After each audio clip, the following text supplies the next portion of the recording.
영혼의 쉼터를 찾아주신 분들을 환영하고 축복합니다. 오늘 들려드릴 출애굽기 13장과 14장의 내용은 드디어 이스라엘 백성들이 출애굽의 여정이 시작됩니다. 하나님께서는 이스라엘 백성들에게 처음 태어난 것을 다 하나님께 바치라고 하십니다. 애굽의 종되었던 이스라엘을 하나님께서 크신 능력으로 구원해 주셨음을 감사하게 하십니다. 광야를 어떻게 지나가는지에 대한 원리를 말씀해 주십니다. 가나안 땅으로 가는 가까운 길, 블레셋 사람들의 땅으로 가게 하지 않으시고 홍해 쪽의 광야로 인도하십니다. 이는 이스라엘 백성들이 전쟁을 보면 종살이했던 애굽으로 돌아가려고 하기 때문에 하나님은 그 길로 인도하십니다. 14장에서는 바로의 추격과 홍해 바다의 난공으로 인해 가나안으로 가는 길이 끝난 것 같지만 하나님의 강한 능력으로 홍해를 건너가게 해주시는 내용입니다. 자, 그럼 출애굽기 13장과 14장 말씀을 들려드리겠습니다. 제13장 여호와께서 모세에게 말씀하셨습니다. 처음 태어난 것은 다 나에게 바쳐라. 사람이든 짐승이든 이스라엘에서 처음으로 태어난 것은 다 내 것이다. 모세가 백성에게 말했습니다. 여러분이 이집트를 떠난 이 날을 기억하십시오. 여러분은 그 땅에서 종이었습니다. 여호와께서는 크신 능력으로 여러분을 그 땅에서 인도해 내셨습니다. 누룩을 넣어 만든 빵을 먹으면 안 됩니다. 아비월의 한 날인 오늘 여러분은 이집트를 떠났습니다. 여호와께서는 여러분의 조상에게 약속을 해 주셨습니다. 그분께서는 여러분에게 가나안 사람과 헷 사람과 아모리 사람과 히윗 사람과 여보스 사람들의 땅을 주시기로 약속하셨습니다. 그분께서는 여러분을 매우 비옥한 땅으로 인도하실 것입니다. 그곳에 이르거든 여러분은 해마다 첫째 달에 이 절기를 지켜야 합니다. 여러분은 7일 동안 무교경을 먹어야 합니다. 그리고 7일째 되는 날에는 여호와를 위해 절기를 지켜야 합니다. 7일 동안은 무교병을 드십시오. 여러분의 땅 그 어느 곳에도 누룩을 넣은 빵이 있으면 안 됩니다. 여러분이 있는 곳에는 아예 누룩이 있어서는 안 됩니다. 그날에 여러분은 여러분의 자녀에게 이렇게 말하십시오.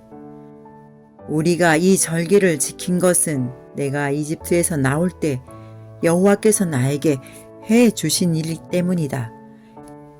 이 말씀이 마치 여러분의 손에 맨 표나 여러분의 이마에 있는 표와 같이 되게 하십시오. 그리하여 여호와의 이 가르치심이 여러분의 입술에 있게 하십시오. 이는 여호와께서 크신 능력으로 여러분을 이집트에서 인도해 내셨기 때문입니다. 그러므로 해마다 정해진 때에 이 절기를 지키십시오.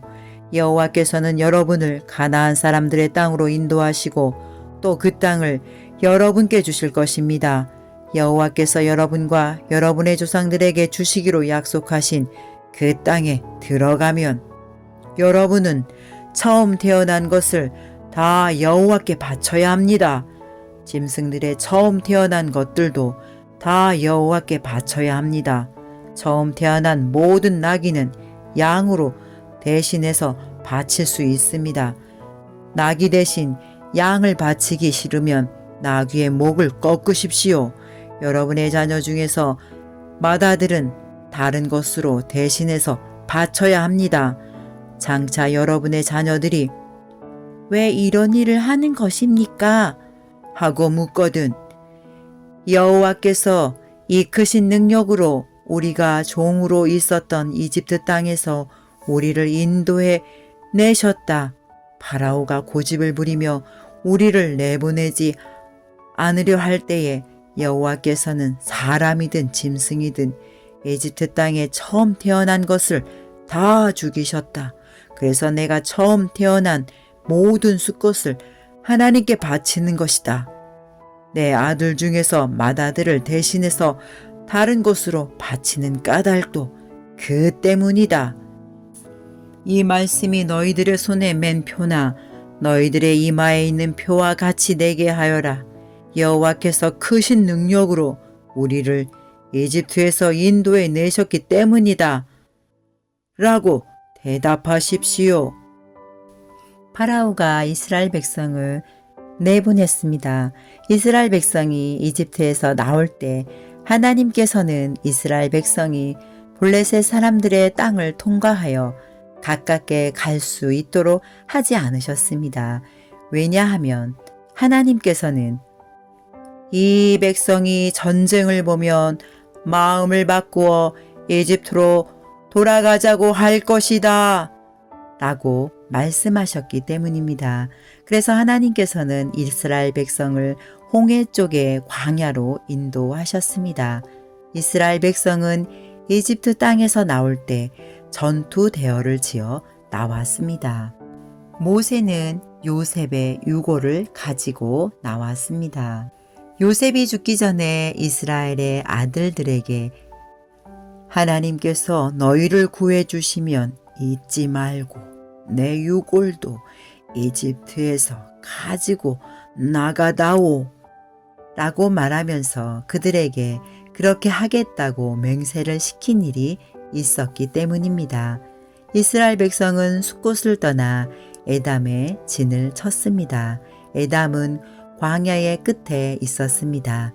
여호와께서는 이스라엘 백성에게 길을 가르쳐 주셨습니다. 낮에는 구름 기둥으로 인도하셨고 밤에는 불 기둥으로 불을 밝히시면서 인도하셨습니다. 그래서 이스라엘 백성은 밤낮으로 갈 수 있었습니다. 낮에는 구름 기둥이, 밤에는 불 기둥이 이스라엘 백성을 떠나지 않았습니다. 제14장 여호와께서 모세에게 말씀하셨습니다. 이스라엘 백성에게 뒤로 돌아서 비아히롯 앞에서 진을 치라고 말하여라. 그곳은 믹돌과 홍해 사이이며 바알스본 맞은편의 바닷가이다. 왕은 이스라엘 백성이 길을 잃었다. 그들은 광야에 갇혔다. 라고 생각할 것이다. 내가 파라오를 아직도 고집스럽게 놓아두었으니 파라오가 이스라엘 백성을 뒤쫓아올 것이다. 하지만 내가 그와 그의 군대를 물리칠 것이다. 이 일로 인해 나의 영광이 드러날 것이며 이집트 백성은 내가 여호와라는 것을 알게 될 것이다. 이스라엘 백성은 여호와께서 말씀하신 대로 했습니다. 이집트 왕은 이스라엘 백성이 이미 도망쳤다는 소식을 들었습니다. 파라오와 그의 신하들은 이스라엘 백성에 대해서 마음을 바꾸었습니다. 그들이 말했습니다. 우리 밑에서 종살이하던 이스라엘 백성을 내보냈으니 우리가 어쩌자고 이런 일을 했을까? 그래서 파라오는 자기 전차를 준비시킨 뒤 군대를 이끌고 나갔습니다.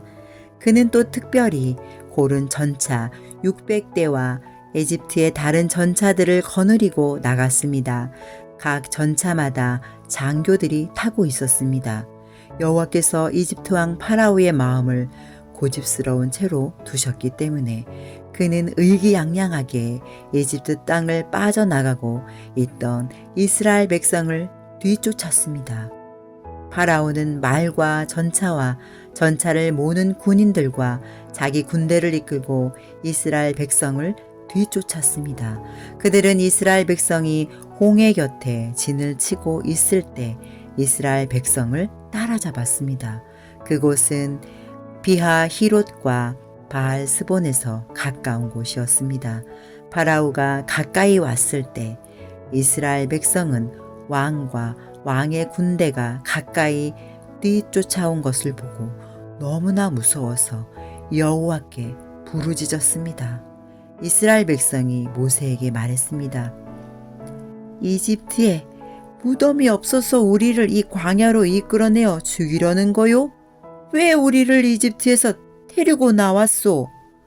우리가 이집트에 있을 때 우리는 여기에 남아서 이집트 사람들을 섬길 테니 우리를 내버려 두시오 라고 말하지 않았소?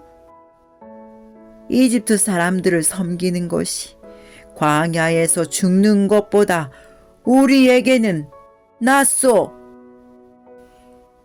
하지만 모세가 대답했습니다. 두려워하지 마시오. 굳게 서서 여호와께서 오늘 여러분에게 베푸실 구원을 보시오. 오늘이 지나면 이 이집트 사람들을 다시는 보지 않게 될 것이오. 그저 가만히 있기만 하시오. 여호와께서 여러분을 위해 싸워주실 것이오. 그때 여호와께서 모세에게 말씀하셨습니다. 너는 왜 나에게 부르짖느냐? 이스라엘 백성에게 명령하여 앞으로 나아가게 하여라. 내 지팡이를 들어 바다를 가리켜라. 그러면 바다가 갈라질 것이다. 백성은 마른 땅 위로 바다를 건널 수 있을 것이다. 내가 이집트 사람들을 고집스러운 채로 둘 것이니 그들이 너희를 뒤쫓을 것이다. 하지만 나는 파라오와 그의 모든 군대와 그의 전차를 모는 군인들과 전차들을 물리쳐서 영광을 받을 것이다. 내가 파라오와 그의 전차를 모는 군인들과 전차들을 물리쳐서 영광을 받게 되면 이집트 사람들도 내가 여호와라는 것을 알게 될 것이다. 이스라엘 백성들 앞에서 인도하고 있던 하나님의 사자가 이스라엘 백성의 뒤로 옮겨갔습니다. 그리고 구름 기둥도 이스라엘 백성의 앞에서 뒤로 옮겨갔습니다. 구름 기둥은 이집트 군대와 이스라엘 백성 사이에 섰습니다. 구름 기둥은 이집트 군대가 있는 쪽은 어둡게 만들고 이스라엘 백성이 있는 쪽은 환하게 만들었습니다. 그래서 밤새도록 이집트 군대는 이스라엘 백성을 따라잡지 못했습니다. 모세가 손을 들어 바다를 가리켰습니다. 여호와께서 밤새도록 강한 동풍을 일으키셔서 바닷물을 뒤로 밀어내셨습니다. 그리하여 바다를 마른 땅으로 바꾸어 놓으셨습니다. 바다가 둘로 갈라지고 마른 땅이 되었습니다. 이스라엘 백성은 마른 땅을 밟고 바다를 건넜습니다. 양쪽에는 바닷물이 벽을 이루고 있었습니다. 그러자 파라오의 말과 전차와 전차를 모는 군인들이 이스라엘 백성을 뒤쫓아 바다로 들어왔습니다. 새벽이 되어 여호와께서 구름 기둥과 불 기둥 사이에서 이집트 군대를 보시고 이집트 군대를 어수선하게 하셨습니다. 여호와께서는 전차 바퀴를 벗겨서 굴러가지 못하게 만드셨습니다. 그래서 전차가 앞으로 잘 나아가지 못했습니다. 이집트 군인들은 이스라엘 사람들을 쫓지 말고 오라가자. 여호와가 그들 편이 되어 우리와 싸운다 하고 소리 질렀습니다. 여호와께서 모세에게 말씀하셨습니다. 내 손을 들어 바다를 가리켜라. 그러면 바닷물이 다시 돌아와 이집트 군인과 그들의 전차와 전차를 모는 군인들을 덮을 것이다. 그리하여 모세는 손을 들어 바다를 가리켰습니다. 새벽이 되자 바닷물이 다시 깊어지기 시작했습니다. 이집트 군인들은 바다에서 도망치려고 했습니다. 그러나 여호와께서 그들을 바다에 빠뜨리셨습니다. 바닷물이 다시 깊어져서 전차와 전차를 모는 군인들을 덮어버렸습니다. 그리하여 이스라엘을 뒤쫓아 바다로 들어갔던 파라오의 군대가 모두 바다에 빠져 한 사람도 살아남지 못했습니다. 하지만 이스라엘 백성은 마른 땅 위로 바다를 건넜습니다. 이스라엘 백성의 양쪽으로 바닷물이 벽을 이루고 있었습니다. 그날 여호와께서는 이스라엘 백성을 이집트 사람들에게서 구해 주셨습니다. 이스라엘 백성은 바닷가에 널려 있는 이집트 군인들의 시체를 보았습니다. 이스라엘 백성은 여호와께서 이집트 사람들을 물리치신 큰 능력을 보고 여호와를 두려워했습니다. 그리고 이스라엘 백성은 여호와와 여호와의 종 모세를 믿었습니다. 아멘. 하나님 아버지 감사합니다. 이스라엘 백성들을 애굽에서 구해주신 하나님, 가나안 땅으로 인도하시는 그 여정 가운데 하나님 아버지 불기둥으로 구름기둥으로 인도하시고 홍해 앞에서도 마른 땅을 건너게 하신 하나님, 하나님의 큰 능력과 구원을 보게 하신 하나님 감사합니다. 2025년도에 바로와 같은 홍해와 같은 사건에서 두려워하지 않게 하시고 하나님만을 두려워하며 예배하며 믿고 따라 나가는 순전한 하나님의 백성이 되도록 인도하여 주시옵소서. 우리를 눈동자와 같이 지켜주시며 마른 땅으로 인도해 주시는 예수님 이름으로 기도드립니다. 아멘.